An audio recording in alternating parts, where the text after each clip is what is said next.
in a quiet village called Willowbrook, tucked away in the rolling hills of Bengal under the shadow of British rule. Life moved like the slow flow of the nearby river. The air was always heavy with the scent of wet earth and blooming jasmine, mixed with the sharp smell of tea leaves from the vast plantations that stretched out like green carpets under the sun.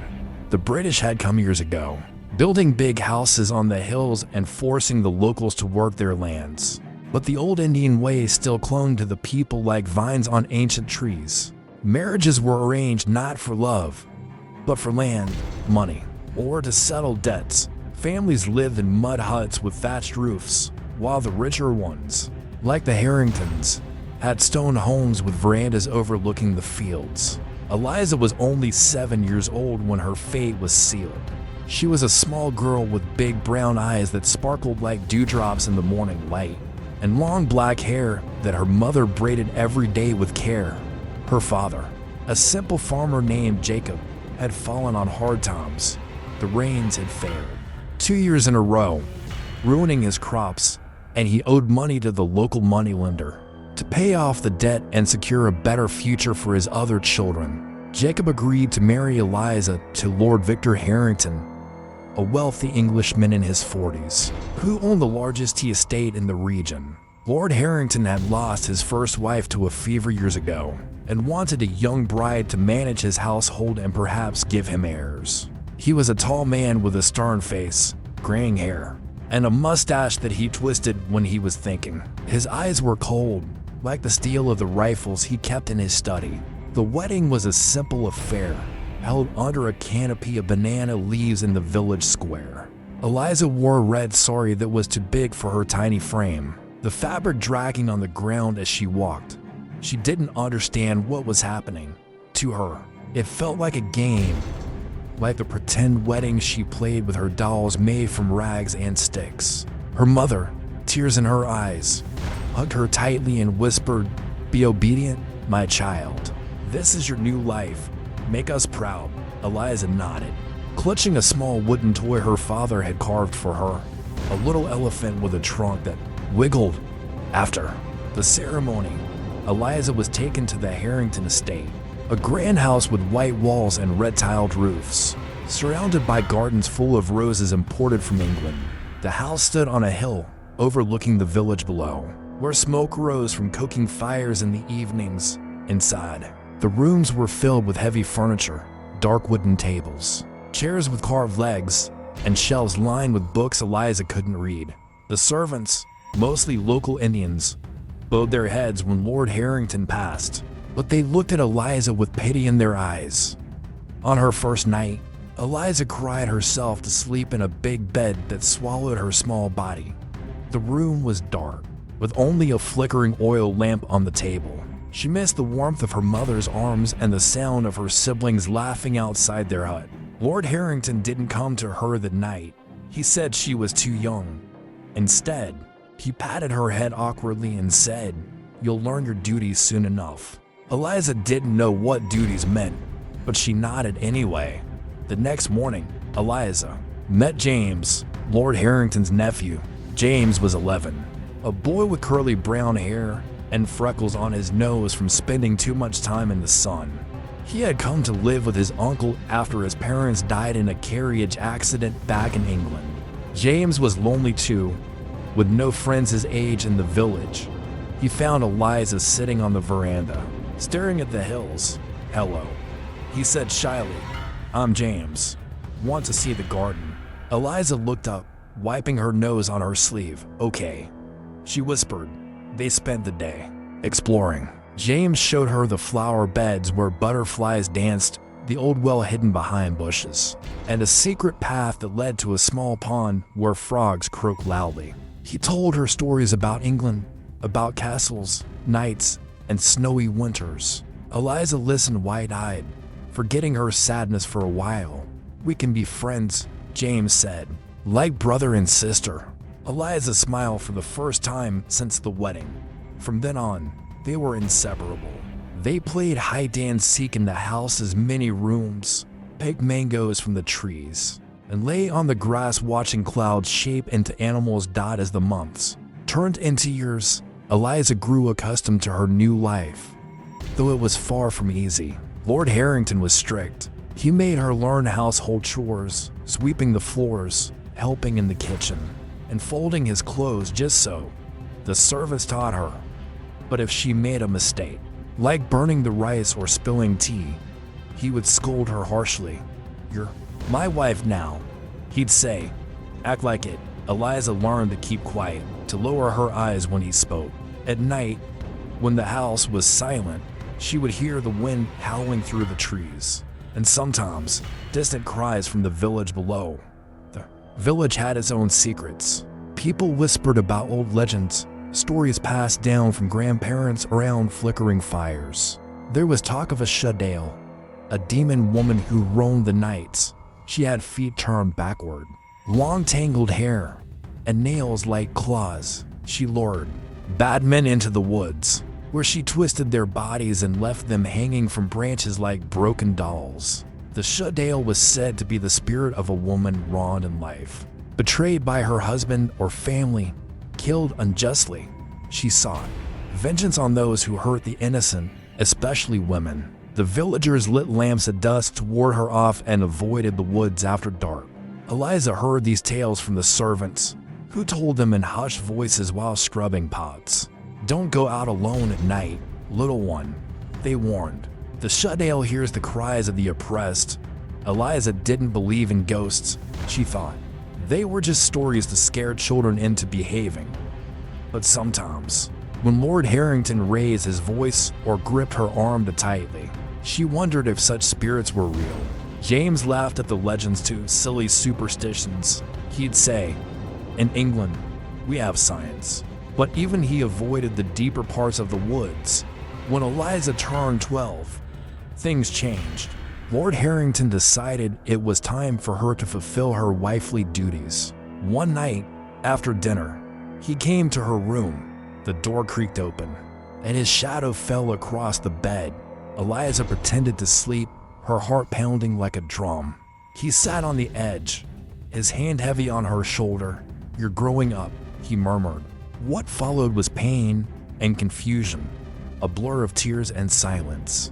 Eliza bit her lip to keep from crying out. Afterward, she lay staring at the ceiling, feeling dirty and broken. She told no one, not even James, who was away at a boarding school in the city. Learning to be a proper gentleman, the routine became dull and endless.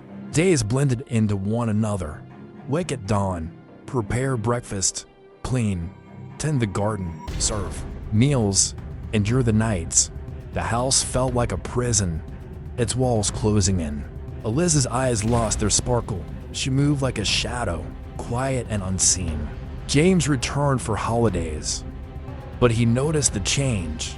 "What's wrong, Eliza?" he'd ask. She'd force a smile. "Nothing, just tired."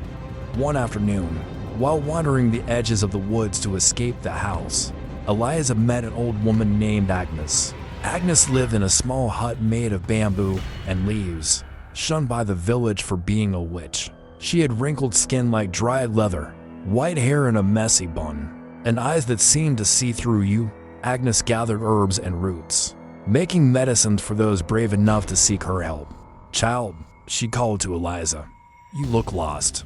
Eliza hesitated but approached. Agnes offered her a cup of herbal tea that tasted bitter but warmed her inside. "The world is cruel to girls like you," Agnes said, "but strength hides in the pain." They talked for hours. Agnes shared stories of women who fought back against their fates.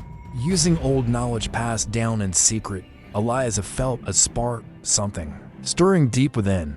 She began visiting Agnes regularly, learning about plants that healed or harmed, and hearing more about the chudail, not as a monster, but as a protector. "She is born from betrayal," Agnes explained. "When a woman's spirit breaks, it reforms stronger." In the shadows, back at the house, Lord Harrington grew more demanding. He drank whiskey from crystal glasses, his temper flaring like sudden storms. One evening, he accused Eliza of being lazy and struck her across the face. Blood filled her mouth, and she tasted iron. James, home from school, saw the bruise. "Uncle," "How could you?" he shouted. Lord Harrington waved him off. "Mind your place. Boy, she's mine." That night, Eliza dreamed for the first time of the chudail. In the dream, a woman with backward feet walked through mist. Her laughter like wind through dead leaves. Eliza woke sweating, her hands clenched. Outside, a man screamed in the distance. A villager found dead the next morning, body twisted. In a tree, the whispers grew. The chudail had returned. Eliza stared at her reflection in the mirror, touching the bruise. For the first time, she didn't feel afraid. She felt angry. Eliza's life settled into a heavy rhythm, like the steady drip of monsoon rain on the Harrington estate's tiled roof. Each morning began the same. She rose before dawn, her bare feet cold on the stone floor, and slipped into the kitchen to prepare Lord Harrington's breakfast. The servants, older women with calloused hands, taught her to knead dough for flatbreads and brew tea just the way he liked, strong. With a splash of milk, they worked in silence, their eyes avoiding hers, as if her youth and her role as the master's wife made her untouchable. By midday, she swept the verandas, dusted the heavy oak furniture, and polished the silver candlesticks until they gleamed. The tasks were endless, blending into one another, dull as the gray clouds that hung low over Willowbrook. The air was thick with the smell of damp earth and coal smoke from the village below, where life moved just as slowly. Lord Harrington watched her every move. His cold blue eyes followed her as she carried trays or folded his linen shirts. "Faster, girl," he'd snap if she lingered too long. His voice was like a whip, sharp and stinging. At night, he came to her room more often now. Eliza learned to stare at the ceiling, counting cracks in the plaster to escape the weight of him. She bit her tongue to keep silent, her small hands gripping the sheets. The shame burned, but she buried it deep, where no one could see. She told herself this was her duty, what her parents expected, what the village expected. But the anger inside her grew, a quiet fire smoldering in her chest. James was her only light. He was 13 now, taller, with a voice that cracked sometimes when he spoke. He spent most of his time at the boarding school in Calcutta, but during holidays, he returned to the estate, bringing stories of city life, trams rattling through streets, shops filled with books, and British officers in crisp uniforms. He'd find Eliza in the garden or by the pond and talk for hours, his words a rope pulling her from the darkness.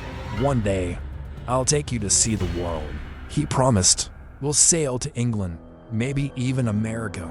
Eliza smiled, but her eyes were distant. "That's just dreams, James," she said softly. He frowned, noticing the shadows under her eyes, the way her hands trembled when she thought no one was looking. The village was restless. The death in the woods the man found twisted in a tree had sparked fear. At the market, where Eliza went with a servant to buy vegetables, she heard the whispers. "The chudail is angry," an old woman muttered, clutching a string of prayer beads. "She takes men who sin." The vendor, a weary man with a scar across his cheek, scoffed. "Just wild dogs or thieves. No ghost here." But his eyes darted to the trees, and he closed his stall early.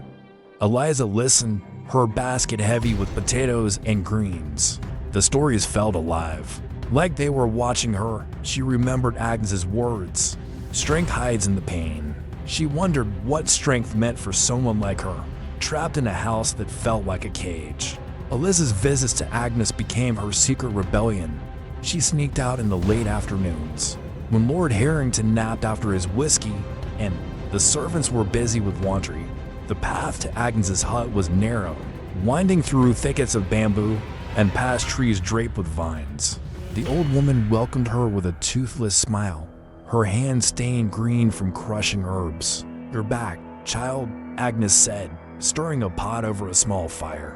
The hut smelled of mint and something sharp, like burnt roots. Agnes taught Eliza about plants, neem for healing cuts, the datura for sleep, and others she wouldn't name, only saying, "These are for justice."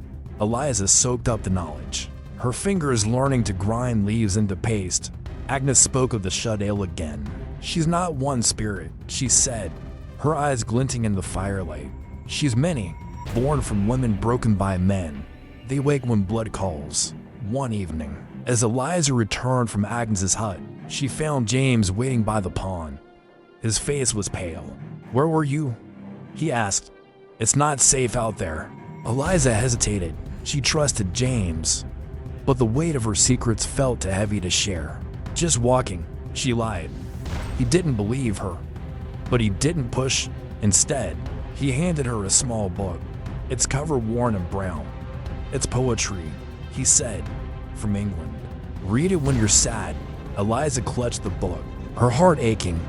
She wanted to tell him everything about Lord Harrington's cruelty, the nights that left her hollow, the strange pull she felt toward Agnes's words. But she stayed silent. That night, Lord Harrington was in a foul mood.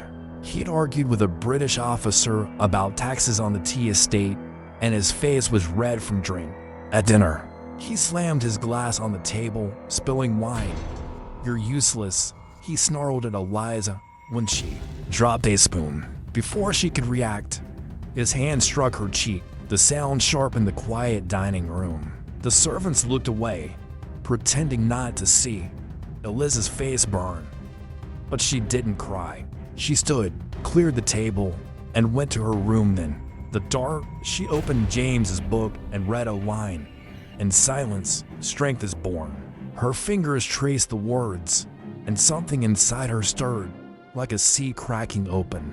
The next morning, the village woke to another death. A local moneylender, known for beating his wife and cheating farmers, was found in the woods. His body dangled from a branch, arms bent at odd angles, as if he'd been tossed like a rag doll. His eyes were wide open, frozen in terror. The villagers gathered, murmuring prayers. The chudail, they whispered, "She's hunting again." Lord Harrington heard the news and laughed, his voice booming across the breakfast table. "Foolish natives and their ghost tales," he said, sipping his tea. But Eliza noticed his hand shake slightly as he set the cup down. She went to Agnes that afternoon. The old woman was waiting, her eyes sharp. "You feel it, don't you?" Agnes asked. Eliza nodded, her throat tight. "I dream of her," she admitted. "The chudail. She's angry." Agnes handed her a small clay vial filled with a dark, oily liquid. "Drink this when you're ready," she said. "It opens the door." Eliza took it, her fingers cold. She didn't ask what it meant. She wasn't sure she wanted to know. That night, Eliza dreamed again. The chudail stood in a clearing, her feet backward, her hair floating like black water. She pointed at Eliza and whispered, "You are me." Eliza woke with a gasp, her heart racing. Her hands were dirty, smeared with soil, as if she'd been digging. Outside, the wind howled, and far away, a dog barked frantically. She hid the vial under her pillow and lay awake until dawn, listening to the house creak. The days dragged on, each one a mirror of the last. Eliza cooked, cleaned, and served, her movements mechanical. But inside, the fire grew. She caught herself staring at Lord Harrington's neck during dinner, imagining it snapping like a twig. The thought scared her, but it also felt right. Eliza's days dragged on, each one a heavy echo of the last. The Harrington estate felt like a tomb, its high ceilings and dark corners swallowing her voice. She woke at dawn, her body aching from restless sleep, and shuffled to the kitchen to boil water for Lord Harrington's tea. The servants moved around her like ghosts, their hands quick but their faces blank. They didn't speak to her unless they had to, as if her role as the master's wife set her apart. A child trapped in a woman's place. The air was thick with the scent of coal fires from the village and the faint sweetness of jasmine, carried on the breeze. Outside, the tea field stretched endlessly, workers bending under the sun, their lives as bound as hers. Lord Harrington's temper grew worse. He barked orders, his voice cutting through the house. "The cups aren't clean," he shouted one morning, throwing a porcelain teacup against the wall. It shattered, and Eliza flinched, picking up the pieces with shaking hands. The servants pretended not to notice. At night, His visits to her room were more frequent, each one leaving her hollower. She stopped counting the cracks in the ceiling. Instead, she closed her eyes and imagined herself somewhere else by the pond with James, or in Agnes's hut, where the world felt less heavy. The vial Agnes gave her stayed hidden under her pillow, untouched but heavy in her thoughts. She wasn't ready, not yet. James was home for the summer, his presence a small spark in her gray world. He was taller now, his shoulders broader, but his eyes still held the kindness she remembered from their childhood games. They met in the garden, when Lord Harrington was away inspecting the plantations. "You're not yourself, Eliza," James said one afternoon, sitting on a stone bench under a mango tree. The leaves cast dappled shadows on his face. "What's he done to you?" Eliza looked at her hands, rough from scrubbing floors. "It's just marriage," she mumbled. James leaned closer, his voice low. "It's not right. You're barely older than me." She wanted to tell him about the pain, the fear, the dreams of the chudail, but the words stuck in her throat. Instead, she handed him back his book of poetry. "I read it," she said. "It's nice." He frowned but didn't push her. The village was gripped by fear. Another man had died, a shopkeeper who cheated widows and beat his daughter for speaking out of turn. His body was found in a ditch, neck twisted, eyes staring blankly at the sky. The villagers lit more lamps at night, their glow dotting the hills like fireflies. At the market, Eliza overheard women whispering, "The chudail sees everything," one said, clutching a basket of fish. "She knows who hurts us." A man nearby spat on the ground. "Nonsense. It's bandits or tigers." But his voice wavered, and he glanced at the woods. Eliza felt their words settle in her chest, heavy and real. She wondered if the chudail was watching her to. Her visits to Agnes grew more frequent. She sneaked out when the house was quiet, her feet finding the path to the hut without thought. Agnes was always there, grinding herbs or weaving baskets, her hands never still. "You're changing," Agnes said one day, her eyes sharp as she handed Eliza a bundle of dry leaves. "The chudail feels your anger." Eliza shivered, though the air was warm. "I don't want to be a monster," she whispered. Agnes laughed, a dry sound like rustling leaves. "Monsters are made, not born. Men like your husband, they make them."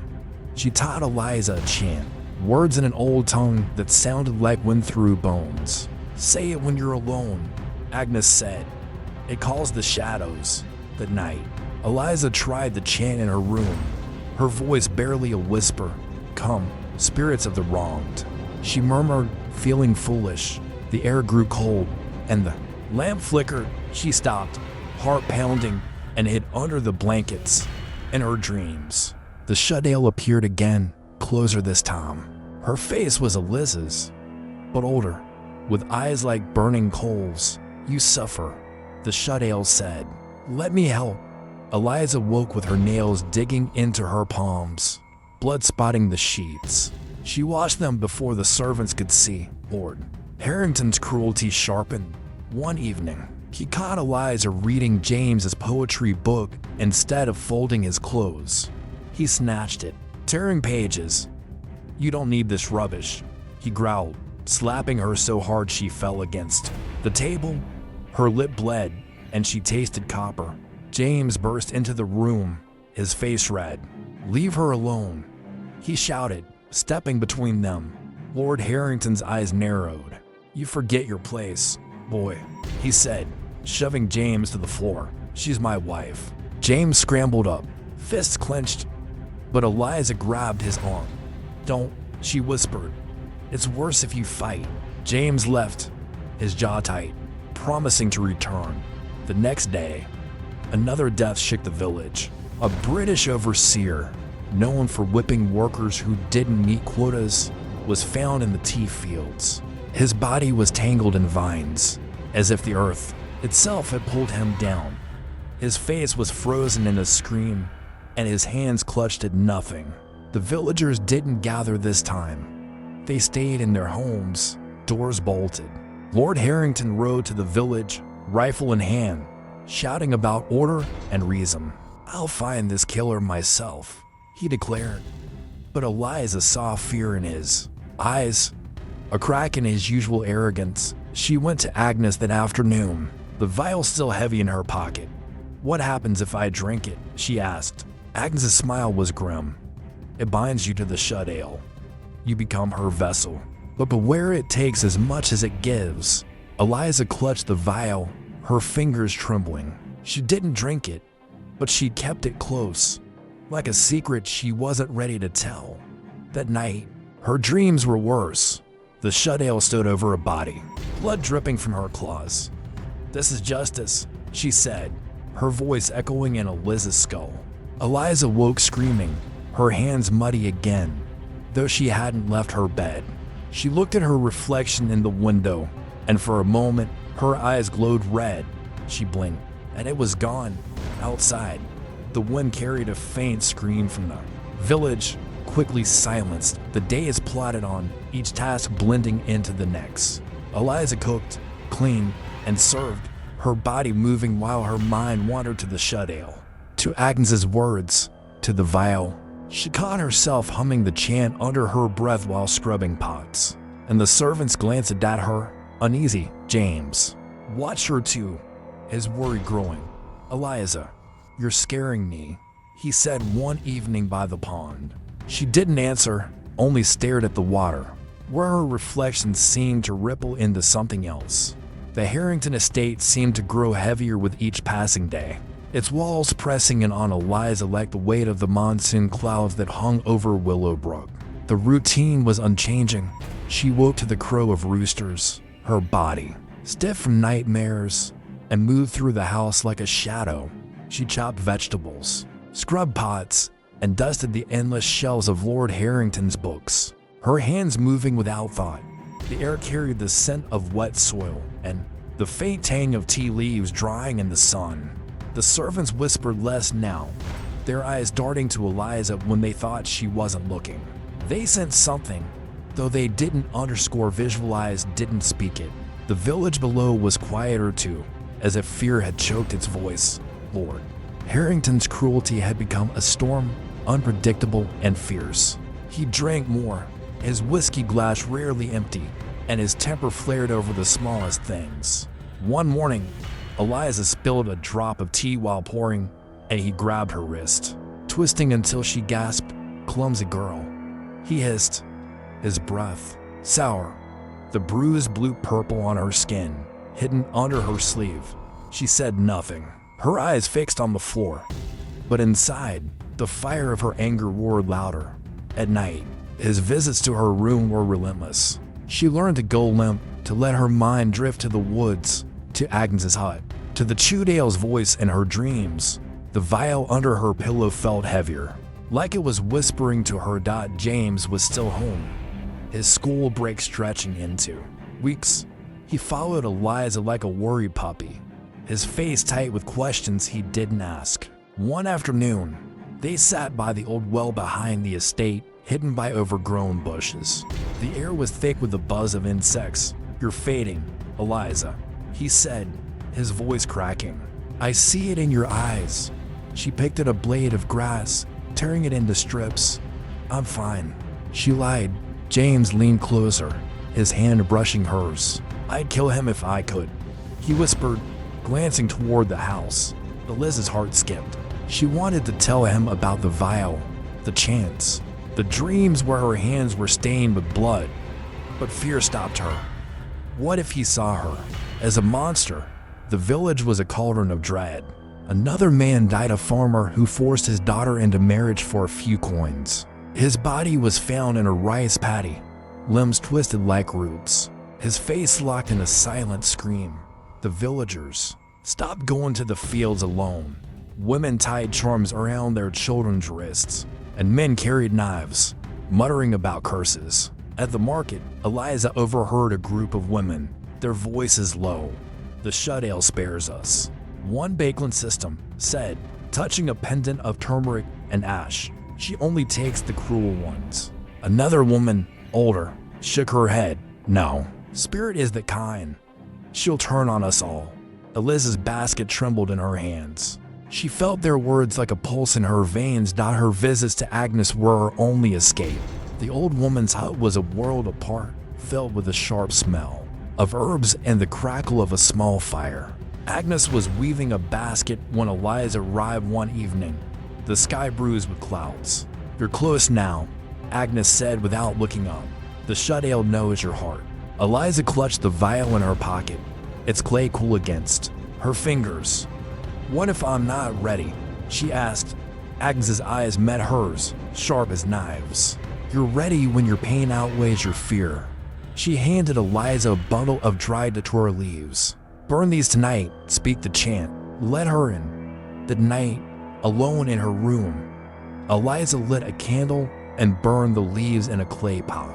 The smoke was bitter, stinging her eyes. She whispered the chant, her voice shaky. "Spirits of the wrong, hear my call." The room grew cold, the flame flickering. Shadows moved on the walls, stretching like fingers. Eliza's heart pounded, but she kept chanting, the words flowing. "Easier now." The smoke curled around her, and she felt a pull, like a thread tugging her soul. In her mind, she saw the chudail. Her face was Eliza's, but twisted, with long nails and eyes like burning stars. "You are mine," the chudail said. Eliza dropped the pot, the flame snuffing out. She curled up on the bed, trembling, viewed vial still untouched. The next day, Lord Harrington was worse. He'd heard about the latest death and rode back from the village, his face red with rage. These damn natives and their ghost stories. He shouted, slamming his fist on the dining table. Plates rattled. "I'll put an end to this nonsense." He ordered the servants to lock the gates at night and hired two British guards to patrol the estate. Eliza served him dinner, her hands steady but her mind racing. She caught herself staring at his neck, imagining her nails digging in. The thought came unbidden, and she pushed it away, horrified. James confronted her that evening by the pond. The water was still, reflecting the gray sky. "I saw you coming back from the woods," he said, his voice low. "You're meeting that old woman, aren't you? The one they call a witch." Eliza froze, her heart in her throat. "She's my friend," she said. James grabbed her shoulders, his eyes wide. "She's dangerous, Eliza. The village says she's behind the deaths." Eliza pulled away, anger flaring. "You don't know her. You don't know me."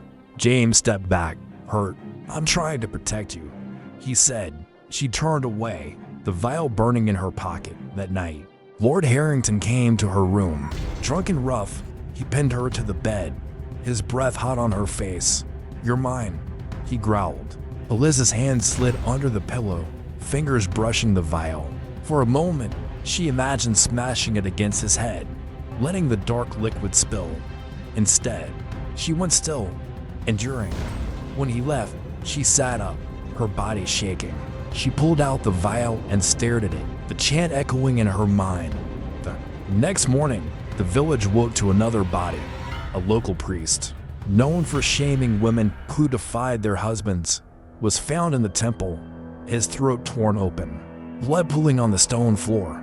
The villagers didn't pray this time. They burned incense and locked their doors. Lord Harrington stormed out, rifle in hand, vowing to hunt the beast. Eliza watched him go, her face blank, but her heart racing. She felt the chudail's presence, closer now, like a shadow standing just behind her. In her room that night, Eliza burned more datura leaves. The smoke filled her lungs, and the chant came easily. The air grew heavy, and her reflection in the mirror shifted. Her nails looked longer, her hair wilder. She touched her face, and her skin felt cold. Outside, a scream echoed from the woods. Sharp and brief, Eliza smiled, a small, secret thing, and hid the vial again.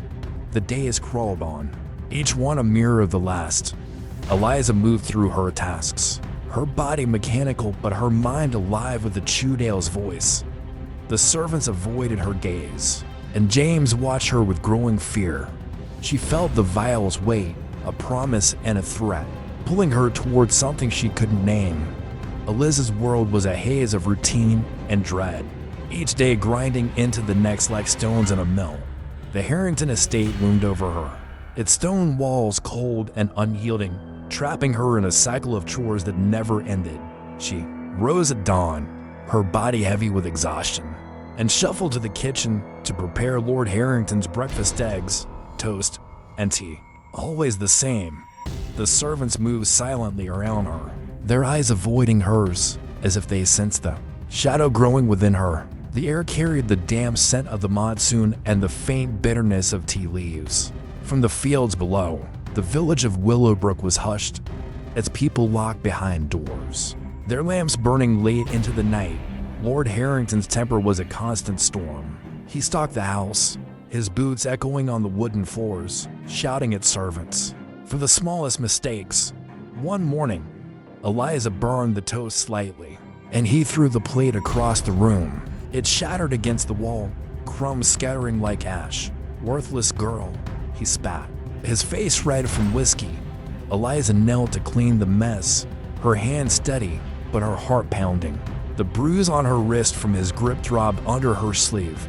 At night, his visits were merciless. She lay still, her mind escaping to the woods, to the chudail's voice that whispered in her dreams, "You are mine." The vial under her pillow felt alive, its weight pulling her closer to a choice she wasn't ready to make.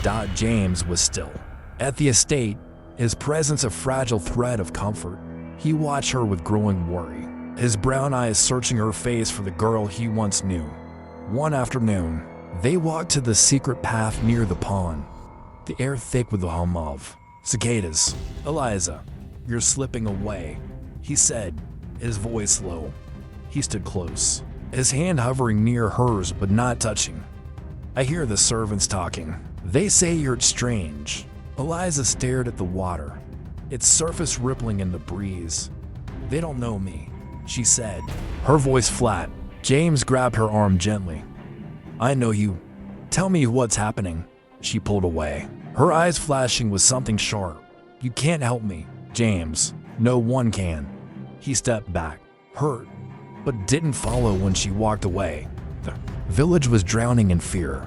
Another death had struck a blacksmith who beat his wife until she couldn't walk. His body was found in the forge, his head twisted backward, hammer still in his hand. The villagers no longer gathered to mourn. They burned offerings of rice and flowers at the edge of the woods, praying to appease the chudail. At the market, Eliza overheard a group of women, their voices trembling. "She only takes the wicked," one whispered, clutching a charm of red thread. "But who's next?" another asked, her eyes darting to Eliza. They fell silent as she passed, their stares heavy on her back. She felt the chudail's presence, a shadow that moved with her, growing stronger with each death. Eliza's visits to Agnes were her lifeline. She slipped out at dusk, when Lord Harrington was drunk and the servants were distracted. Agnes's home was a sanctuary, its walls lined with drying herbs that filled the air with a sharp, earthy scent. The old woman was grinding roots when Eliza arrived, her hands stained black. "You're almost there," Agnes said, her voice low. "The chudail has awakened you." Eliza's fingers tightened around the vial in her pocket. "I'm scared," she admitted. Agnes's eyes softened, but her words were firm. "Fear keeps you human, but the chudail doesn't need fear. She needs your pain." She handed Eliza a small knife, its blade etched with strange symbols. "Keep this close. You'll know when to use it." That night, Eliza burned more datura leaves in her room. The smoke curled thick and heavy, stinging her throat. She chanted the words Agnes taught her, her voice steadied now. "Spirits of the wronged, rise for me." The air grew cold, the candle flame bending as if blown by an unseen wind. Shadows danced on the walls, taking shapes, hands, faces, twisted feet. Eliza's skin prickled, and she felt a surge, like fire in her veins. In the mirror, her reflection changed. Her nails were long and sharp, her hair wild, her eyes glowing red. She gasped, dropping the knife Agnes gave her. It clattered on the floor, and the vision vanished. She clutched the vial, her heart racing. She hadn't drunk it, But the chudail was closer than ever. Lord Harrington's paranoia grew. He doubled the guards around the estate, their boots crunching on the gravel at night. He carried his rifle everywhere, his eyes scanning the shadows. "I'll kill the demon myself," he growled at dinner. His voice slurred. Eliza served him silently, her hand steady but her mind alive with the chudail's whispers. She imagined the knife in her hand, its blade sinking into his chest. The thought was so vivid she dropped a spoon, and he slapped her, the sound echoing in the dining room. "Pay attention," he shouted. The servants looked away. As always, James confronted her later, his face pale. "I followed you," he confessed, "standing by the well. I saw you with Agnes. She's teaching you things." His voice shook. "You're not a witch, Eliza. Please, stop this." Eliza's anger flared. "You don't understand," she snapped. "You've never been hurt like me." James reached for her, but she stepped back, her eyes burning. "Stay away, James, for your own good." He stood there, helpless, as she walked into the darkness. That night, Lord Harrington came to her room, drunk and rough. He was rougher than usual, his hands bruising her arms. "You're hiding something," he muttered, pinning her down. Eliza's hand found the knife under her pillow, her fingers curling around its handle. She didn't move, but the chudail's voice roared in her mind. "Now." She pushed him off, surprising herself with her strength. He stumbled, shocked, and slapped her hard. "You dare," he roared. Eliza's vision blurred, and for a moment, she saw the chudail's face in her own reflection on the window. She dropped the knife, trembling, and he left, cursing. The next morning, the village found another body, a merchant who forced himself on his maids. His corpse hung from a banyan tree, his neck snapped, blood dripping onto the roots. The villagers burned the tree, their prayers frantic. Lord Harrington rode out with his guards, shouting about justice. Eliza watched from the veranda, her fingers tracing the knife's handle in her pocket. She felt the chudail's presence, not just behind her now, but inside her. The night she drank the vial, the liquid was bitter, burning her throat. Her body shook, and the room spun. The chudail appeared, her form solid, her voice clear. "We are one." Eliza's nails grew sharp, her feet ached as if twisting. She looked in the mirror and saw her own face, but not her own. Outside, a scream pierced the night, closer than before. Eliza smiled, her teeth sharp in the candlelight. The days dragged on, but Eliza was different. She moved through her chores, her body light, her mind sharp. The servants whispered, crossing themselves when she passed. James avoided her, his eyes full of fear. The vial was empty, but its power coursed through her, a promise of what was to come. The Harrington estate was a prison of silence, its heavy air thick with the scent of rain-soaked earth and the faint bitterness of tea leaves. From the fields below, Eliza moved through her days like a ghost, her chores a monotonous barn-eating, dough, scrubbing floors, polishing silver until her reflection stared back from the spoons. But something had shifted inside her since drinking the vial. Her movements were sharper, her senses alive. The servants noticed, their whispers halting when she entered a room. They crossed themselves or touched small charms hidden under their clothes, their eyes wide with fear.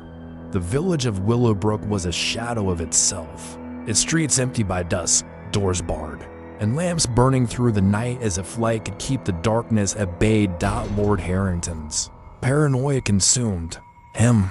He barely slept, his eyes bloodshot from whiskey and fear.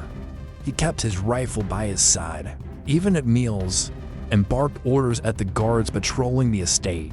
"No one enters or leaves without my say," he growled, his voice rough. He blamed the village for the deaths, calling them savages who summoned demons with their superstitions. One evening, he caught Eliza staring at him as she served his dinner, her eyes unblinking. "What are you looking at?" he snapped, slamming his glass down. Wine splashed across the tablecloth. Eliza didn't flinch. She cleared the plates. In silence, but her fingers lingered on the knife by his plate. Her nails longer now, sharp as thorns. He didn't notice, but the servants did, their hands trembling as they worked.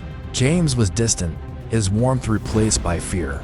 He avoided Eliza, staying in his room or wandering the gardens alone. One afternoon, she found him by the pond, skipping stones across the water. The air buzzed with insects, the sky heavy with clouds. "You're not the same," he said, not looking at her. "I saw you last night, outside. You weren't different." Eliza's heart twisted. She remembered the night, though it felt like a dream running through the woods, her feet light, her laughter sharp like breaking glass. "You don't understand, James," she said, her voice low. "I'm free now." He turned, his face pale. "Free? You're scaring everyone. The servants think you're cursed."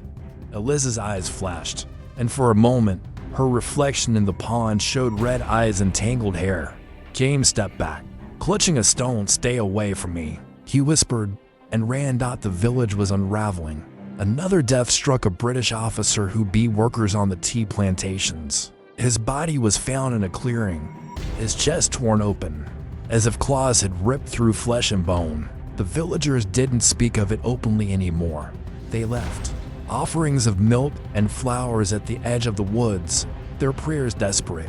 At the market, Eliza felt their stares, sharp as knives. A woman selling cloth grabbed her arm as she passed. "You're one of them, aren't you?" she hissed, her eyes wild. "The chudail's kin." Eliza pulled free, her heart pounding. "Leave me alone," she said, but her voice sounded strange, deeper, like it came from someone else. The woman backed away, muttering prayers. Eliza's visits to Agnes stopped. She didn't need the old woman anymore. The chudail was part of her now. She felt it in her bones, her skin, her blood. Her dreams were no longer dreams, but memories of running through the woods, her feet twisting backward, her nails drawing blood. She woke with dirt under her nails, though her bed was clean.